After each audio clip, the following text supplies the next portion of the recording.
Welcome to Kulanjiappa IAS academy. Friends, இந்த வீடியோவில் December 20 மற்றும் 21 தேதிக்கான கரண்ட் அஃபேர்ஸ் எல்லாமே பார்க்க போகிறோம். சரி, வாங்க பார்க்கலாம். ஃப்ரெண்ட்ஸ், இந்த வீடியோடைய நோட்ஸ் எல்லாமே கீழே பிடிஎஃப் டிஸ்கிரிப்ஷன் கொடுக்குறோம். அது எல்லாமே கிளிக் பண்ணி டவுன்லோட் பண்ணிச்சிங்க. அப்புறம் நம்ம டெலிகிராம் குரூப் டெய்லியுமே கீழே டிஸ்கிரிப்ஷன் கொடுக்குறோம். அதுலேயுமே கிளிக் பண்ணி ஜாயின் பண்ணிங்க. நம்மளுடைய டெலிகிராம் குரூப்பில் டெய்லியுமே கரண்ட் அஃபேர்ஸ் குவிசஸ் கண்டுபிடி வரும். நீங்களுமே ஜாயின் பண்ணி அட்டன் பண்ணிக்கலாம். ஓகே, சரி வாங்க பார்க்கலாம். ஃபஸ்ட்டு, தற்போது இந்தியாவில் பரவும் புது வகை கொரோனா வைரஸ் பெயர் என்ன? இதற்கான ஆன்சர் JN1. இப்போ பார்த்தீங்க அப்படின்னா இந்தியாவில் புது வகையாக ஒரு கொரோனா வைரஸ் வந்து பரவிட்டு இருக்கு. அதனால் நீங்கள் வெளியே போகும்போது கண்டிப்பாக மாஸ்க்கெல்லாம் போட்டுட்டு போங்க. மறுபடியுமே கொரோனா ஸ்டார்ட் பண்ணியிருக்கு. நம்ம இப்போவே வந்து ரொம்ப கவனமாக இருந்தோம் அப்படின்னா சீக்கிரமே அதை வந்து நம்ம முடிச்சு விட்டுடலாம். இப்போ பார்த்தீங்கன்னா இது ஒமைக்ரான் வைரஸ் வகையை சார்ந்தது அப்படின்ற மாதிரி சொல்கிறாங்க. அதனால் இப்போது எல்லாருமே முகமூடி அணியணும் அப்படின்ற மாதிரி அறிவுறுத்தப்படுறாங்க. நம்ம மத்திய சுகாதாரத்துறை அமைச்சர் யார் அப்படின்னா மன்சுக் மாண்டவியா அப்படிங்கிறவர் தான். ஓகே, அடுத்தது இது ரொம்ப ரொம்ப முக்கியமான கொஸ்டின். மேஜர் தியான் சந்த் கேல் ரத்னா விருது 2023 யாருக்கு அறிவிக்கப்பட்டது? இதற்கான ஆன்சர் சாத்விக் சாய்ராஜ் ரங்கிரெட்டி மற்றும் ஷிராக் ஷெட்டி. இல்லை பார்த்தீங்க அப்படின்னா நம்ம இந்தியாவிலேயே விளையாட்டில் கொடுக்கறதுல மிக உயரிய விருது அப்படின்னா இந்த மேஜர் தியான் சந்த் கேல் ரத்னா விருது அப்படிங்கிற விருது தான். இது பார்த்தீங்கன்னா பேட்மிண்டன் வீரர்களான சாத்விக் சாய்ராஜ் ரங்கிரெட்டி மற்றும் ஷிராக் ஷெட்டி இவங்க 2 பேருக்கும் கொடுத்துருக்காங்க. இவங்க நம்ம இந்தியாவை பொறுத்த வரைக்கும் ரொம்ப முக்கியமான வீரர்கள். வெறுமனே சாத்விக் சாய்ராஜ் ராங்கிரெட்டி மற்றும் ஷிராக் ஷெட்டி இவர்கள் இருவரும் எந்த விளையாட்டுடன் தொடர்புடையவர்கள் அப்படின்ற மாதிரி கூட கேட்கலாம். ஓகேவா?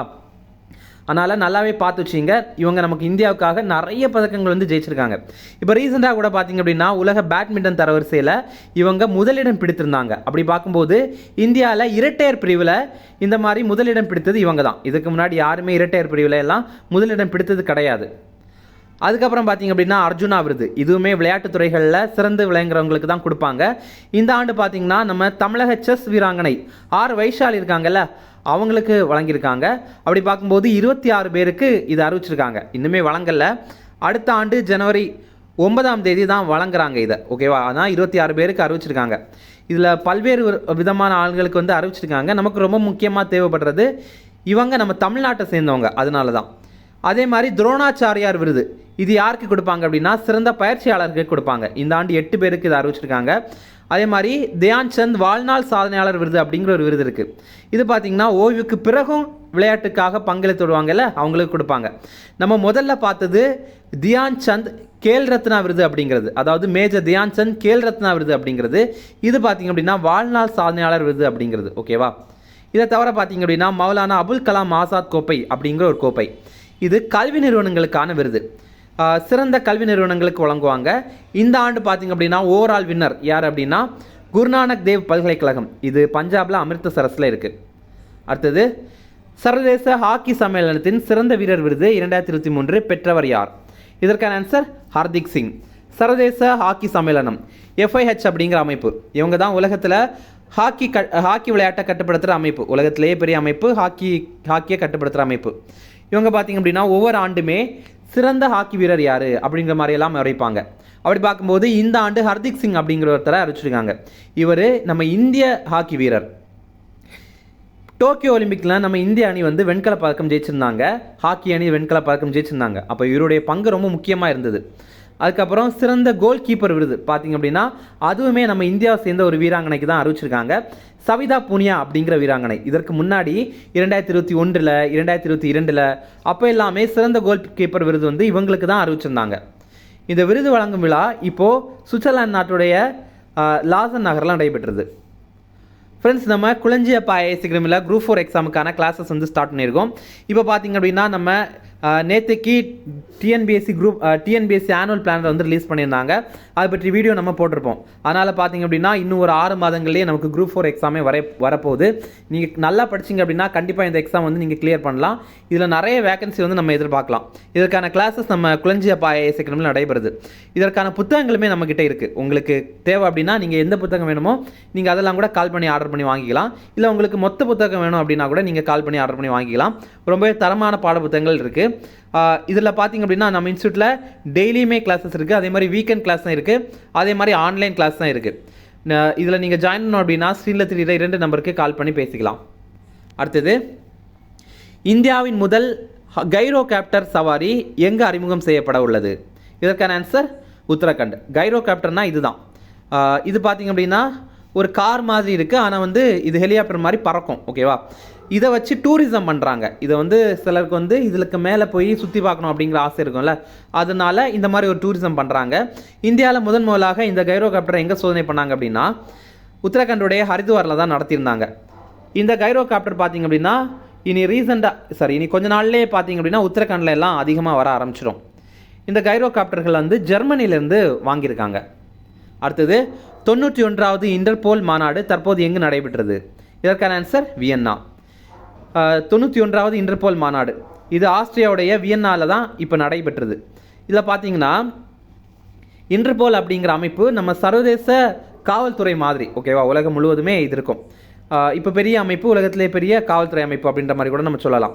இது பார்த்தீங்கன்னா 1923வது ஆண்டு ஆஸ்திரியாவுடைய தலைநகரான வியன்னாவில் தான் ஆரம்பித்தாங்க. அப்படி பார்க்கும்போது இந்த ஆண்டு 100வது ஆண்டு, அதாவது நூற்றாண்டு விழா வந்து கொண்டாடுறாங்க. இந்த இன்டர்போலுடைய ஹெட் குவார்ட்டர்ஸ் ஆனால் வேறு இடத்துல இருக்குது. நம்ம ரெண்டுலேயுமே கன்ஃபியூஸ் ஆகக்கூடாது.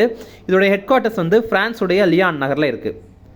அடுத்து பார்த்திங்க அப்படின்னா நம்ம இந்தியாவில் கல்வி எவ்வளவா இருக்குது, எந்த மாதிரி கல்வி இருக்குது அப்படிங்கிறத பற்றி ஒரு ரிப்போர்ட்டை வெளியிட்டிருக்காங்க. அதை பற்றி பார்க்கலாம். 2014வது ஆண்டுக்கு அப்புறம் பள்ளி உயர்கல்வி நிறுவனங்கள் எல்லாமே மாணவர் சேர்க்கை விகிதம் அது ரொம்பவே அதிகமாக இருக்குது. அதாவது 26.5% அதிகரிச்சிருக்கு. இந்த டீட்டெயிலில் நமக்கு சொன்னது யார் அப்படின்னா மத்திய கல்வி துறை அமைச்சரான தர்மேந்திர பிரதான் அவர் தான் சொல்லியிருக்காரு. இப்போ நம்ம நாட்டில் மொத்தமாக 30 கோடி மாணவ மாணவிகள் இருக்காங்க. இதில் பார்த்திங்க அப்படின்னா 1ஆம் வகுப்புலேருந்து 12ஆம் வகுப்பு வரைக்கும் படிக்கிறவங்க 26 கோடி பேர். அதே உயர்கல்வி நிறுவனங்கள்லாம் இருக்குல்ல, காலேஜ் யூனிவர்சிட்டிஸ்லாம் இருக்குல்ல, அதில் படிக்கிறவங்க 4 கோடி பேர். இந்த டேட்டா எல்லாமே நமக்கு டிஎன்பிஎஸ்சி குரூப் 2 மெயின்ஸ் எக்ஸாம் வரும்ல, அந்த டைமில் நம்ம இதை எழுதுறதுக்கு ரொம்ப யூஸ்ஃபுல்லாக இருக்கும். டிஎன்பிஎஸ்சி குரூப் 2 எக்ஸாமுக்கான ப்ரிலிம்ஸ் கூட ஆகஸ்ட் மாதமே வருது, நம்ம கூட பார்த்துருப்போம் ஆனுவல் பிளானரில். ஓகே, இதில் பாருங்கள், 2014வது ஆண்டுலேருந்து 2015, அதாவது 2014-15 ஆண்டுலேருந்து 2021-22 ஆண்டு வரைக்கும் நம்ம மாணவிகளுடைய சேர்க்கை விகிதம் இந்தியாவில் 31% அதிகரிச்சிருக்கு. அதுவே பட்டியலினத்தை சேர்ந்த மாணவிகளுடைய சேர்க்கை விகிதம் அது 50% வந்து அதிகரிச்சிருக்கு. இதெல்லாம் நமக்கு ஸ்ட்ரைட்டாக வந்து குரூப் 4 மாதிரி எக்ஸாமில் கேட்க மாட்டாங்க. ஆனால் குரூப் 2க்கு நம்ம இதை படித்து வச்சுக்கலாம். இந்த டேட்டாலாம் நம்ம எழுதணும் அப்படின்னா ரொம்ப வேல்யூபிளாக இருக்கும். அடுத்து பார்த்திங்க அப்படின்னா ரீசெண்டாக நம்ம இதை தான் பார்த்துட்டு இருந்திருப்போம். இந்திய தண்டனை சட்டம் 1860 இந்திய தண்டனை சட்டம் 1860 கொண்டு வந்திருந்தாங்க. அதை இப்போ பேர் மாற்றம் பண்ணியிருந்தாங்க, பாரதிய நியாய சன்ஹிதா அப்படின்ற மாதிரி பேர் மாற்றம் பண்ணியிருந்தாங்க. அதே மாதிரி குற்றவியல் நடைமுறை சட்டம் 1898 கொண்டு வந்திருந்தாங்க, அதோடைய பேருமே மாற்றிருந்தாங்க, பாரதிய நாகரிக் சுரக்ஷா சன்ஹிதா அப்படின்ற மாதிரி பேர் மாற்றம் பண்ணியிருந்தாங்க. இப்போது அதே மாதிரி இந்திய சாட்சி சட்டம் அது பார்த்திங்க அப்படின்னா 1872 கொண்டு வந்திருந்தாங்க. இதை பாரதிய சாட்சி அதிநியம் அப்படின்ற மாதிரி பேர் மாற்றம் பண்ணியிருந்தாங்க. இதில் ஹிந்தி பேர் மட்டும் கிடையாது, இதில் வந்து நிறைய திருத்தங்களும் பண்ணியிருக்காங்க. ஓகேவா, இது இப்போது புதிய மசோதாக்கள் மூலமாக நாடாளுமன்றத்தில் இதை அறிமுகம் பண்ணி மக்களவையில் இதை நிறைவேற்றிட்டாங்க. இப்போ எதற்காக நமக்கு இந்த மாதிரி ஒரு சட்டங்கள் வேணும் அப்படின்னு பார்த்தீங்க அப்படின்னா, இப்போது ஏற்கனவே கொண்டு வந்த சட்டம்லாம் பாருங்களா, 1872 கொண்டு வந்தது, 1898 கொண்டு வந்தது, இந்த மாதிரி பிரிட்டிஷ் காலத்தில் நம்ம இந்தியர்களுக்கு எதிராக கொண்டு வந்த சட்டம், அதில் ரொம்ப சின்ன சின்ன திருத்தங்களை மட்டும் நம்ம மேற்கொண்டு இப்போ வந்து அதை பண்ணிகிட்ருக்கோம். இப்போ கூட அதே சட்டங்களை தான் நம்ம ஃபாலோ பண்ணுறோம்.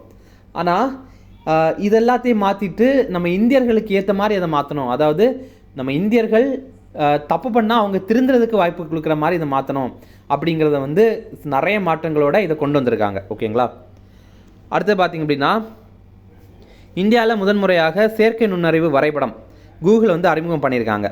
அதாவது நம்ம மேப்பெல்லாம் கூகுளில் பார்ப்போம்ல, இது பார்த்திங்கன்னா இனிமேல் வந்து ஆர்டிஃபிஷியல் இன்டெலிஜென்ஸ் மூலமாக அந்த மேப்பில் சில திருத்தங்கள் சில மாற்றங்கள்லாம் கொண்டு வந்திருக்காங்க. அப்படி பார்க்கும்போது ஒருத்தங்க நடக்கிறத நம்மளால் லைவாக பார்க்க முடியும். அந்த மாதிரிலாம் சில மாற்றங்கள் கொண்டு வந்திருக்காங்க. இது வந்து நீங்கள் ட்ரை பண்ணி பாருங்கள், உங்களோட எக்ஸ்பீரியன்ஸ் எப்படி இருக்குது அப்படிங்கிறத கமெண்ட்ஸில் சொல்லுங்கள். அடுத்து பார்த்திங்க அப்படின்னா நம்ம இந்தியாவுடைய பொருளாதார வளர்ச்சி எவ்வளோவா இருக்கும் அப்படின்ற மாதிரி ஆர்பிஐ கணிச்சிருக்காங்க, இந்திய ரிசர்வ் வங்கி வந்து கணிச்சிருக்காங்க. அவங்க எவ்வளோ கணிச்சிருக்காங்க அப்படிங்கிற பார்க்கலாம். 2023-24 நிதியாண்டில் நம்ம இந்தியாவுடைய பொருளாதார வளர்ச்சி 7.1% இருக்கும் அப்படின்ற மாதிரி கணிச்சிருக்காங்க. இது ரொம்ப முக்கியமானது. ஏன் அப்படின்னா ஆர்பிஐ கணிச்சது எல்லாமே எக்ஸாமில் கேட்டிருக்காங்க. அதுக்கப்புறம் பார்த்திங்க அப்படின்னா பணவீக்கம் இன்ஃப்ளேஷன் பார்த்திங்க அப்படின்னா 5.3% இருக்கும் அப்படின்ற மாதிரி கணிச்சிருக்காங்க. அதுவே பார்த்திங்க அப்படின்னா 2024-25 நம்ம இந்திய ரிசர்வ் வங்கி இந்தியாவுடைய பொருளாதார வளர்ச்சி 6% இருக்கும் அப்படின்ற மாதிரி கணிச்சிருக்காங்க. அதே நேரத்தில் பணவீக்கம் 4.3% இருக்கும் அப்படின்ற மாதிரி கணிச்சிருக்காங்க. இதில் FY25 அப்படின்னா என்ன அப்படின்னா ஃபினான்ஷியல் இயர் 25 அப்படிங்கிறது தான், நிதியாண்டு அப்படிங்கிறது தான். 2025வது நிதியாண்டு அப்படின்னு சொல்லும்போது நம்ம 2024-25 அந்த நிதியாண்டு அப்படியே சொல்லலாம். ஓகேவா? இப்போ எக்ஸாம்பிள் 2023-24 நிதியாண்டை நம்ம வெறுமனே 2024 நிதியாண்டு அப்படின்ற மாதிரி கூட சொல்லலாம். ஓகே, அடுத்து பார்த்திங்க அப்படின்னா இம்பார்ட்டன்ட் டேஸ். சர்வதேச மனித ஒற்றுமை தினம், இது டிசம்பர் 20ஆம் தேதி, இன்டர்நேஷனல் ஹியூமன் சொலிடாரிட்டி டே. இந்த ஆண்டுக்கான கருப்பொருள் மாற்றத்திற்காக குரல் கொடுங்கள் அப்படிங்கிறது, அட்வொகேட் ஃபார் சேஞ்ச் அப்படிங்கிறது. இது பார்த்தீங்க அப்படின்னா இதே மாதிரி தேசிய ஒற்றுமை தினம் அப்படின்னு ஒரு தினம் இருக்குது. இது அக்டோபர் 31ஆம் தேதி. ரெண்டுலேயுமே வித்தியாசம் இருக்குது. ஓகேவா? ரெண்டுலேயுமே கன்ஃபியூஸ் ஆகக்கூடாது, தெளிவாக பார்த்து வச்சுக்கணும். இதில் பாருங்கள், உங்களுக்கான ஒரு கேள்வி. இந்த தேசிய ஒற்றுமை தினம் அக்டோபர் 31ஆம் தேதி நம்ம கொண்டாடுறோம்ல, இது யாருடைய பிறந்தநாள் அப்படிங்கிறது உங்களுக்கு தெரிஞ்சு அப்படின்னா அதை கமெண்ட்ஸில் சொல்லுங்கள். அடுத்தது உலக கூடைப்பந்து தினம், டிசம்பர் 21ஆம் தேதி, வேர்ல்டு பேஸ்கெட் பால் டே. ஓகே, அவ்வளோதான் ஃப்ரெண்ட்ஸ். இனி ரிவிஷன் பார்க்கலாம். அதுக்கு முன்னாடி பார்த்திங்க அப்படின்னா நம்மளுடைய சேனலில் ஒவ்வொரு மாதத்திற்கும் முக்கியமான 100 கரண்ட் அஃபேர்ஸ் வந்து போட்டிருக்கோம். இப்போ அடுத்த ஆண்டு குரூப் 4 எக்ஸாம் வர்றனால, அதாவது ஜூன் மாதத்தில் வந்து அடுத்த ஆண்டு குரூப் 4 எக்ஸாம் வர்றனால நீங்கள் இந்த ஆண்டு மே மாதத்துலேருந்து அடுத்த ஆண்டு மே மாதம் வரை இருக்கிற ஒவ்வொரு மாதத்திற்கும் முக்கியமான 100 கரண்ட் அஃபேர்ஸ் வந்து பாருங்கள். அது உங்களுக்கு கண்டிப்பாக யூஸ்ஃபுல்லாக இருக்கும். கண்டிப்பாகவே நீங்கள் அது பாருங்கள். ஓகேவா? அதுக்கான லிங்க் வந்து கீழே டிஸ்கிரிப்ஷனில் கொடுத்துருக்கோம். அதுக்கப்புறம் பார்த்திங்க அப்படின்னா ரிவிஷன் பார்க்கலாம். தற்போது இந்தியாவில் பரவும் புது வகை கொரோனா வைரஸ் பேர் என்ன? இதற்கான ஆன்சர் JN1. அடுத்தது மேஜர் தியான்சந்த் கேல் ரத்னா விருது 2023 யாருக்கு அறிவிக்கப்பட்டது? இதற்கான ஆன்சர் சாத்விக் சாய்ராஜ் ராங்கிரெட்டி மற்றும் ஷீராக் செட்டி. இப்போ உங்களுக்கான கேள்வி, இப்போது ஏஷியன் கேம்ஸ் நடைபெற்றதில்ல, ஹாங்ஸோ நகரில் நடைபெற்றது. அதில் இவங்க 2 பேரும் சேர்ந்து ஒரு பதக்கம் நம்ம இந்தியாவுக்கு வென்று கொடுத்துருந்தாங்க. அது எக்ஸாமில் கேட்குறதுக்கு வாய்ப்பு இருக்குது. அது என்ன பதக்கம் அப்படிங்கிறது உங்களுக்கு தெரியும் அப்படின்னா அதை கமெண்ட்ஸில் சொல்லுங்கள். அடுத்தது சர்வதேச ஹாக்கி சம்மேளனத்தின் சிறந்த வீரர் விருது 2023 பெற்றவர் யார்? இதற்கான ஆன்சர் ஹார்திக் சிங். அடுத்தது இந்தியாவின் முதல் கைரோ காப்டர் சவாரி எங்கு அறிமுகம் செய்யப்பட உள்ளது?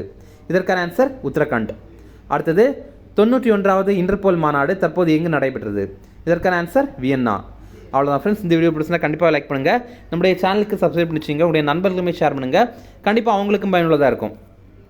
அதுக்கப்புறம் போன வீடியோவில் நிறைய பேர் கரெக்டாக கமெண்ட்ஸில் ஆன்சர் பண்ணியிருந்தீங்க. எல்லாருக்குமே வாழ்த்துக்கள். இன்றைக்கி உள்ள வீடியோலையுமே கரெக்டாக ஆன்சர் பண்ணுங்கள். Okay, thank you.